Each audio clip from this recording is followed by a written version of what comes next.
So today's video is going to be another solved true crime case. Today we're going to Ireland because I realised we don't go to Ireland all that often on my channel, so we're going to Ireland. This one is a little bit of a smaller case. Once again, you guys know that lately I've been loving getting into the smaller cases that aren't so widely covered. I think this is probably quite well covered in Ireland, but I'd never heard of it, and all of my friends had never heard of it when I found it, so I wanted to cover it. But before we get into it, I just want to thank our sponsor for making this video possible, June's Journey. June's Journey is a hidden object murder mystery game app available to download for free on iOS and Android. It's literally one of the most aesthetically pleasing games that I have on my phone, and trust me, I have so many games on my phone. I'm that girl, you can't get me off my mobile games. It's set in the 1920s, so you can imagine the aesthetic that it's got. It's beautiful. The colours are amazing. It's a super relaxing game, so it's ideal for when you're trying to wind down, maybe when you're in bed on a night or when you have a bath. It's got all those intriguing elements of the murder mystery, but it is like a nice, relaxing game to play. It's not graphic or gory or scary. It's all the interesting parts, whilst also still being nice. You play as June Parker, a woman who is trying to solve the murder of her own sister. And with every level that you complete, all the hidden objects that you find, they're all clues that help you progress further in the case. I love June's Journey. I have done for years, and honestly, I couldn't take a bath without it these days. So if you want to download it, there'll be a link to do so down below in the description. It is free to download, so why not? It's a brilliant game. Thanks again to June's Journey for sponsoring this video. Now let's get into the case. But before we do, I just want to give my usual disclaimer that I mean absolutely no disrespect to anyone that I talk about in this video. This video is for educational purposes, and everything that I'm about to say is just information that I have found on the internet and I'm compiling into one video. So this case takes place in Dublin in Ireland, specifically a smaller town in the south of Dublin called Drimnagh. It's a working class suburb. It's generally very normal from what I could find in my research. Nothing really stood out too much about it. The crime levels in Drimnagh are slightly higher than average, but in terms of Dublin in general, they're quite low, if that makes sense. There's certainly more dangerous places to live in Dublin. Drimnagh is probably one of the better ones, but in general crime rates, they are slightly higher than other parts of Ireland. On February 23rd, 2008, it was a Saturday morning, and that day, a group of teenagers were out on the street drinking alcohol and taking drugs. And for this specific group of kids, this was a very normal thing to do. I mean, it's one of those things, in 2008, it was seen as really cool and rebellious to go and, get your hands on illegal drugs and drink underage and stuff, and it's such a different time now. Specifically, they were taking Xanax pills and drinking vodka straight from the bottle. And like I say, for half of them, this was like a cool, rebellious thing to do. But for the other half, they were genuinely addicted already as teenagers. The group varied a little bit. There were some people that were just doing it, for a recreational thing, but there were some of them that had been addicted since like 13, 14 years old, and now they were more like 17, 18. For this case, we're gonna specifically focus in on one of these teenagers whose name was David Curran. He was 17 years old. Curran had been addicted to these substances, drink and drugs, since he was like 13, 14, and even though that's only 3 or 4 years, that feels like a lifetime when you're 17. He dropped out of school when he was 15 years old due to his addictions. He wasn't turning up for school, he was badly behaved, he was getting bad grades. And since then, all of his days were just spent looking for drugs and alcohol. He spiraled further and further into this addiction the older he got, and he did take part in a few youth drug programs, but none of them really worked. He never really stuck any of them out, and still, when he was 17, he was very much addicted to these substances. He would commit a lot of crimes like robbery, he would mug people, he would burgle homes, just so that he would have money to spend on drink and drugs, because he didn't have a job or anything like that. And on this particular morning, he and 4 of his friends had gone down to the local corner shop. They bought big bottles of vodka, cans of beer, and they were going to go to the local canal and kind of sit on the riverbank and just drink outside by themselves. And this was February, bear in mind. It wasn't like the summer where you can just go out and sit in the sun and have a few drinks and it's nice. Like this was They were cold and they were sat by a canal. It wasn't glamorous at all. And they were just there for hours into the afternoon, just drinking this vodka straight, taking all these pills. They were smoking weed. Curran specifically took like 15 to 20 Xanax pills. He said he couldn't remember how many he'd actually taken that day, but he knew it was a lot. So the group were there all morning and into the afternoon. And then around 3 p.m, they decided to split up. 3 of them decided that they wanted to go get food, so they were going to walk into town and go to like a takeaway or something. Whereas David Curran and his friend Sean Kier decided that they actually wanted to find someone or something to rob for more money, for more drugs and alcohol. So these 3 walked off and were just left with Curran and Kier. The 2 of them walked into the next town over, and there they found an abandoned factory. They decided to break in. I don't think they really found anything in there, but they just stayed in there for a bit. They just carried on drinking in there. Meanwhile, the other 3, they'd gone to this takeaway shop, they'd got their food, they'd eaten it, and now they were just kind of hanging about on the street outside the shop. So this group of 3, I'm reluctant to name them in this video because I think their names are supposed to be protected by law, but I mean, I found their names in my research, so I don't think they've been protected very well. So I'm just to save myself from getting in trouble, I'm not going to name these 3 kids outside the takeaway. They were all like late teenagers though. Some of them weren't even kids, like some of them were over 18, some of them were 17, I think maybe one of them was 16. But it was a boy and 2 girls, and they were just standing outside this takeaway shop when a guy walks past and goes into the shop to go and buy himself some food. He buys something and then he walks back out of the shop, but as he does, he accidentally bumps into this teenage boy. And the boy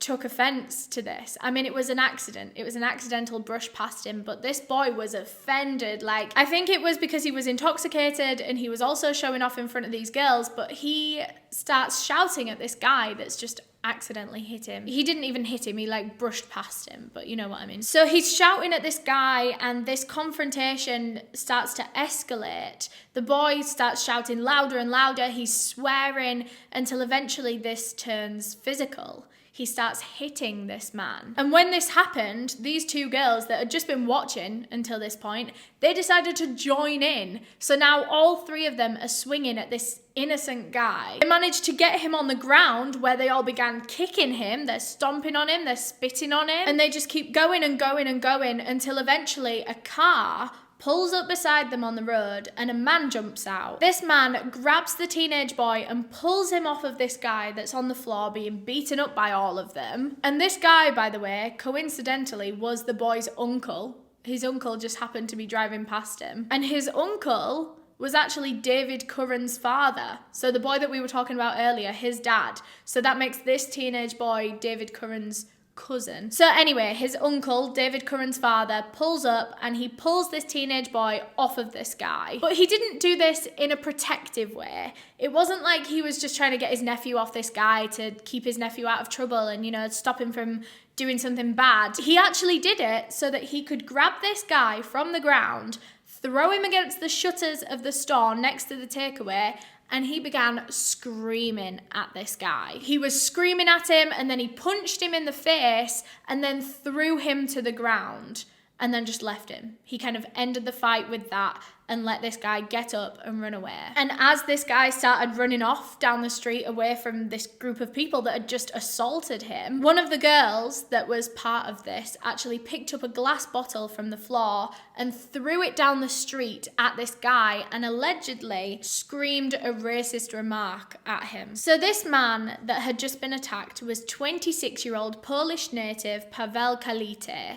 He'd been living in England for over 10 years at this point, and he worked the whole time as a mechanic. And this was part of his weekly routine. He would go to work every Saturday, finish around tea time, and then on the walk home from work, he would go and pick himself up a takeaway for dinner. And never before had he been attacked or even so much as challenged on the street doing this. This was the first time anything like this had ever happened to Calita. When he got back home, so he actually shared his home with 2 other people. He had 2 housemates, and as soon as they saw him, of course he was in a state, he'd just been beaten up. They were really worried and they were asking him, what's gone on, what's happened? And he said that he got into a brawl with some stupid little punks. He gave no more details than that. He didn't want to talk about anything else, and his housemates think he was, quite embarrassed by the whole thing, like that he'd just been beaten up by teenagers and he didn't defend himself. So they didn't want to pry, they didn't want to be like, no, talk more about this. They just thought that was it,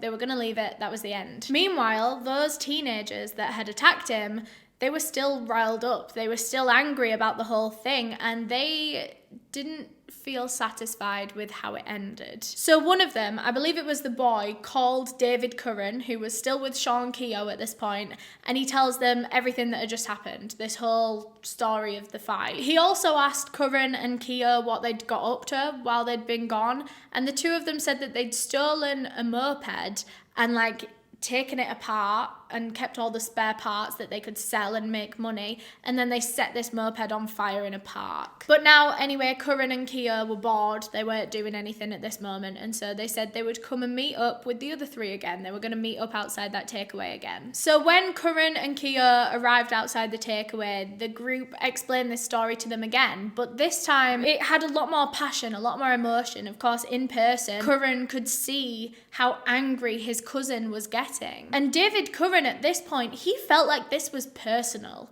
Whoever had brushed into his cousin that day outside that takeaway deserved this. They'd done something disrespectful to his cousin, and they deserved the consequences. And neither of these boys, David Curran or Sean Kier, neither of them even knew this man that had just been beaten up. All they called him was the bald man because they didn't even know his name. If that doesn't show how out of nowhere this was, the fact that they knew nothing about this man, but they felt they had to take some kind of revenge for him accidentally brushing against one of them. And David Curran decided that more needed to be done about this.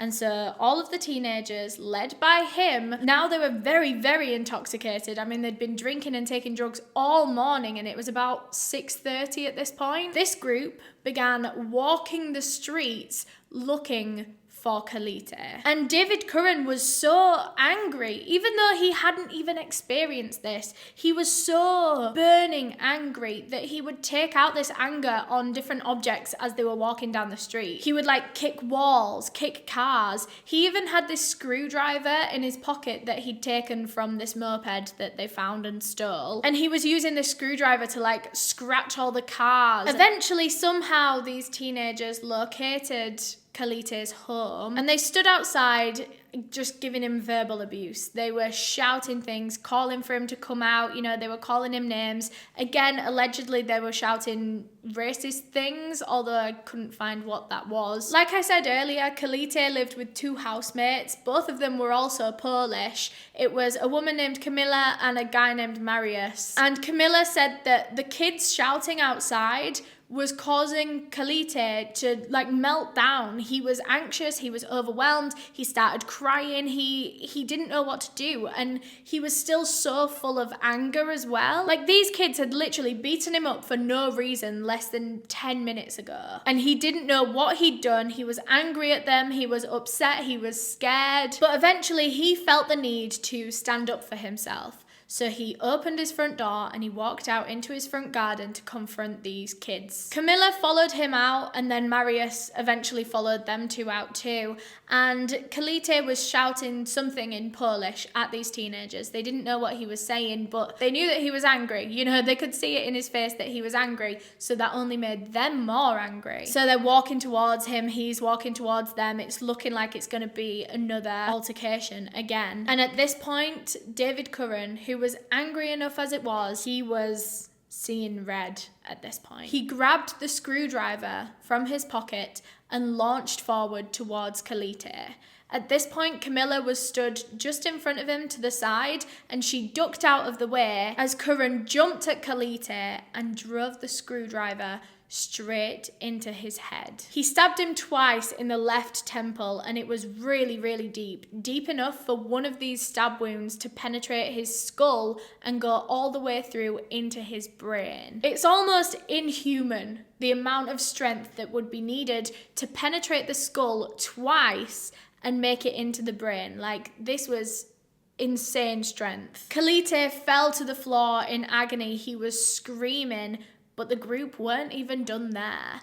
This is when Sean Kier comes in. Again, he didn't even witness the original altercation, the reason that this group were mad at Calita. He wasn't even there for that, but he decides that he needs to join in with this as well. As Calita is laying on the ground, holding his head in pain, Sean Kier decides to go over and start kicking him, stomping on him. Meanwhile, Calita's housemates are terrified. At this point, Camilla had taken a step back into the garden. She was horrified at what she just narrowly missed as well. She was right in front of him when Curran launched the screwdriver at him. But at this point, Marius knew that he had to do something to help his friend. And so he jumped over the garden fence and bent down to him, where he was now laying on the ground, dying. And when David Curran saw this, his boiling anger inside transferred to a new target: Marius. Curran once again launched himself, this time at Marius, and plunged the screwdriver straight through the side of his head. So now both of these men have been stabbed in the brain, and this whole ordeal, from when the teenagers arrived at the house to the last stab wound being inflicted, was less than a minute. This had been a very, very quick, terrifying attack, and now Camilla was left with her two friends, her two housemates, laying on the pavement outside of their house, dying, blood pouring from their head, and all she could do was just call 999. When ambulances arrived at their home, both men were unconscious. They were still alive, but they were unconscious. They were both transported to hospital, and doctors did absolutely everything that they could. However, both of them were still in a coma days later, and eventually passed away from their injuries. After this horrific double murder, it didn't take police that long to identify their 5 main suspects, this group of 5 teenagers. All of them were brought into the police station, but they all gave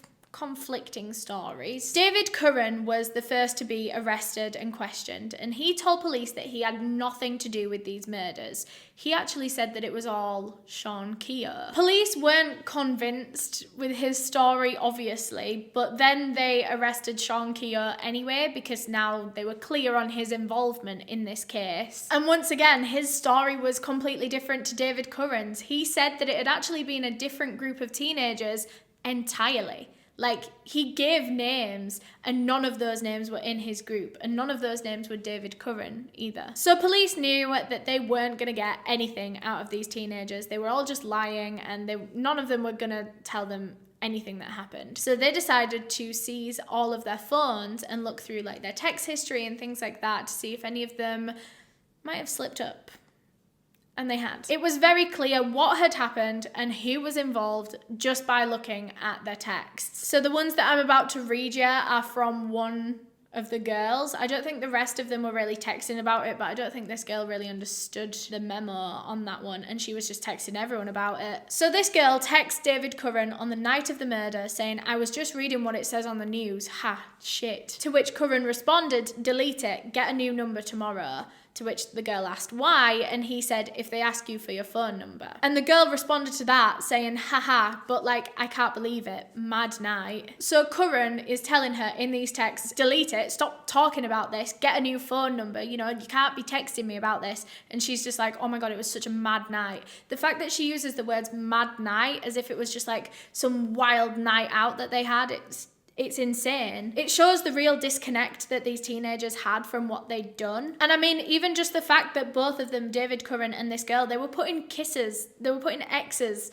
on the end of these texts about the murder that they'd just committed. I think oh my God. And actually in the girl's draft text, so she was supposed to send this to David Curran, but she never actually sent it, and she just saved it there in her drafts. And this one said, "You know what I was thinking? We could say me and you was babysitting, because you and me are the only ones that don't have an alibi. So she's literally saying to David Curran, shit, we don't have an alibi for this murder, let's just make one up. They also found some more incriminating texts on this girl's phone, this time from Sean Kier. He texted her saying, the man's meant to be dead, tell David Curran to ring me quick. Now this was likely when the two men were still in a coma before they'd actually passed away. You know, he seems like he's worried that they're going to wake up and they're going to talk to the police. So he's panicking, he needs to talk to David Curran. In another one, so this is still Sean Kier, he said, we're fucked. I had to burn my new runners and all. So he's getting rid of evidence. He's literally burnt a pair of trainers, probably because they had some kind of blood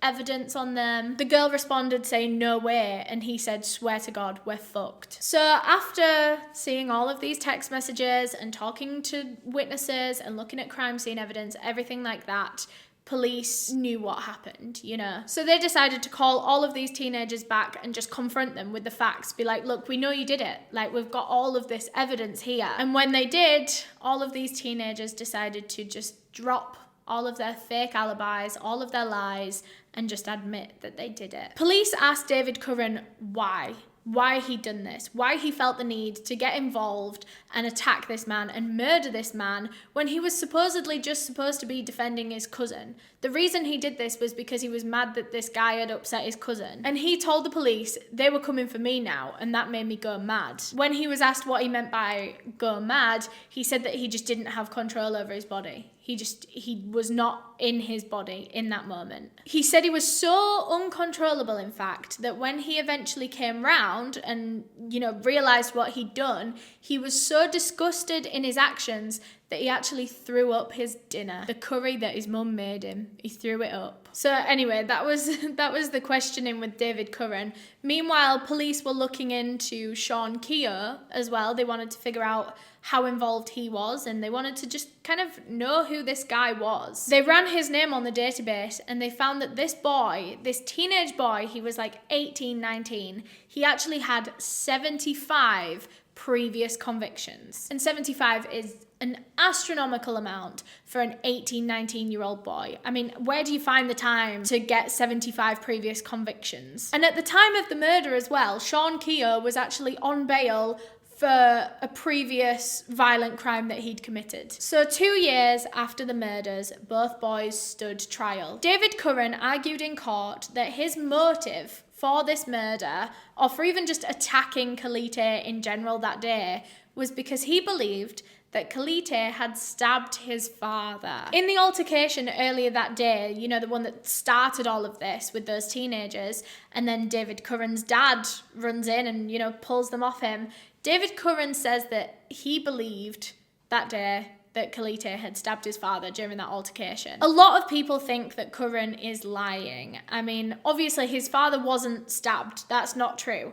But a lot of people think he's even lying about thinking that at the time. No one can prove or disprove what someone was thinking at a certain time. You know, that's just not something you can do. You can't go in someone's brain. But a lot of people think he's lying just to give himself a motive, give himself a reason for doing this, because this was such a savage, motiveless murder. He kind of wanted a reason, like he wanted to say he had a reason to do it. And you'll see why in a minute, because I think he was actually trying to get a shorter sentence by saying this. He pled not guilty to murder, but he pled guilty to manslaughter on the grounds of provocation, which means he was saying that he was provoked to do what he did. He said he thought that this guy had stabbed his father, so he was provoked to stab him. But I mean, the jury wasn't having this at all, and they found him guilty of just flat out murder. Not manslaughter, murder. And David Curran was sentenced to life in prison. His friend Sean Kier was put up for a murder charge. Both of them were on murder charges,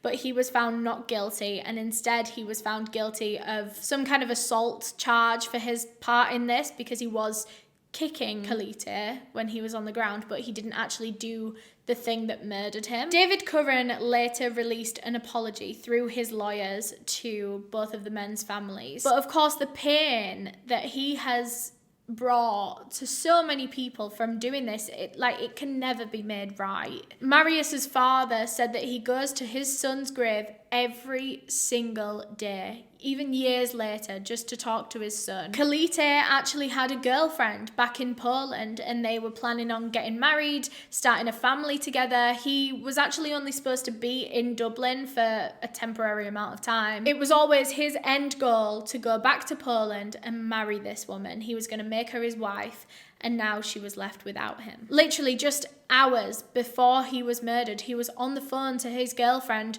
talking about what kind of apartment they were going to get when he comes back over to Poland and they get married. Curran right now is still and always will be serving his sentence in prison, but there was outrage in 2019 when he was actually let out on day release to go and visit his family. He was 28 at the time, so it was like 10 years, just over 10 years after the murder when he was 17. A lot of people think that a man that is capable of such a horrific act, taking the lives of two people that he literally never even met before, he had no reason to do it. A lot of people believe that he shouldn't be having luxuries like going out to see his family and, you know, just kind of getting the day off from his prison sentence. Psychologists believe that David Curran was doomed from the start, to put it bluntly. They think that he was always going to end up in a life of crime based on his childhood, his upbringing as a teenager. He was one of 5 siblings, and he was raised to believe that crime is, well, normal. You know, it's a good thing. His father, who was actually involved in the first assault on Calita, his name was Michael McGurk, and he was part of a criminal gang. So, you know, when your father's literally doing it as a job, of course he was going to think it was normal. That was how his father got money, was committing crimes. So that is what David Curran and all of his siblings are growing up and idolizing, because children do idolize their parents. Michael McGurk and his criminal gang, they used to commit tiger kidnappings. Now, if you don't know what that is, his father would hold someone hostage, like kidnap them, hold them hostage, and threaten them and force them to do something for him. So this would usually be like another crime. Like, you would kidnap someone and make them rob a store. It's usually something that you wouldn't want to get caught doing yourself. So he would kidnap these people and tell them to rob a bank. Or I'll give you an example. This is one of the most infamous crimes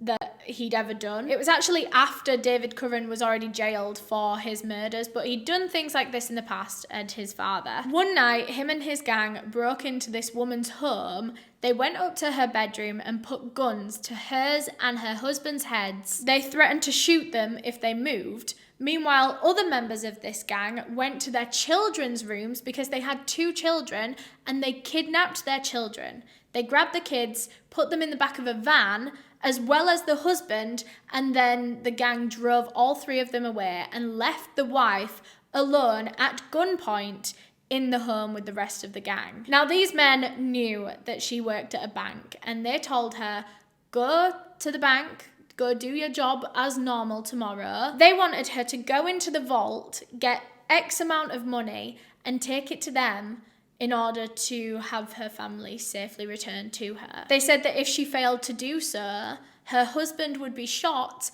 and her children would be mutilated. So of course she did what she was told. The next day she went to work, she put all of this money in a bag, and she returned to her car in the car park. And when she did, she got a call from these guys saying, drive your car out to this location and walk away and leave it with the money inside. She did as she was told, and eventually she got another phone call, this time from David Curran's father himself, telling her where she could find her family. They'd been dumped on the side of the road. They were safe, but everyone was traumatized. So that is the kind of person that was raising David Curran. Of course, he's gonna think that this kind of stuff is normal, maybe even cool. Maybe even a good way to earn money when you're an adult. Of course, it's not an excuse. We never make excuses for people on this channel. We just give reasoning and explanation and understanding. I mean, it makes sense. It's horrific, but it makes sense. So a rather unexpected ending to this case, I guess, is that David Curran, a man that had torn 2 families apart with his murders, actually had his own family torn apart for that exact same reason. Curran's younger brother named Paul was actually murdered himself. He was stabbed 6 times in 2016 by a drug dealer. He was trying to buy half an ounce of cocaine from this dealer, and when the guy came to give him it and said, "Where's your money?" Paul Curran pulled a knife on him and said, "I'm not going to pay for it. You're going to give me it for free." And so this drug dealer, at first, he goes with it and he just gives Paul Curran the drugs, and they were about to leave when the drug dealer decided he wasn't going to let Curran get away with this, and he pulled his own knife. Curran was stabbed a few times in the back of the legs, I think to immobilize him. Pathologists believe he was maybe stood on stairs at the time that it happened, so maybe they were trying to leave wherever it was that they'd just done the deal. He was stabbed a few times in the back of the legs, and then eventually when this guy could overpower Paul Curran, he pinned him to the ground and stabbed him in the chest, piercing his lung. And this case has a lot of similarities to David Curran's murders that he committed. David Curran tried to get off a murder charge, tried to plead guilty to manslaughter. That's exactly what his younger brother's murderer did as well. Neither of them were successful. Both of them did end up getting murder charges and they were sentenced to life, but still. Paul Curran's killer was also a teenager, literally just a year or two older than David Curran was when he committed his murders. But yeah, quite an unexpected ending to this case. I didn't expect to find that at all when I first started researching this, but that is all I have for this case. Thank you so much for watching. Thanks again to June's Journey for sponsoring this video. Remember, if you want to download the game, the link to do so is down below in the description. It's free to download and it's a really cool game, so go do it. Huge thank you to all of my channel members for helping me decide the cases that I cover, especially my tier 2 members whose names are all on screen right now. If you want to become a channel member, you can just click the join button on a desktop, or there'll be a link in the description of this video. But yeah, thank you so much for watching. If you enjoyed, please leave a thumbs up down below because that really helps me out. If you want to subscribe, the link to do so is right here. If you want to subscribe to my second channel, the link to do so is right here. And if you want to watch another true crime video, there's a playlist on screen right now. Bye!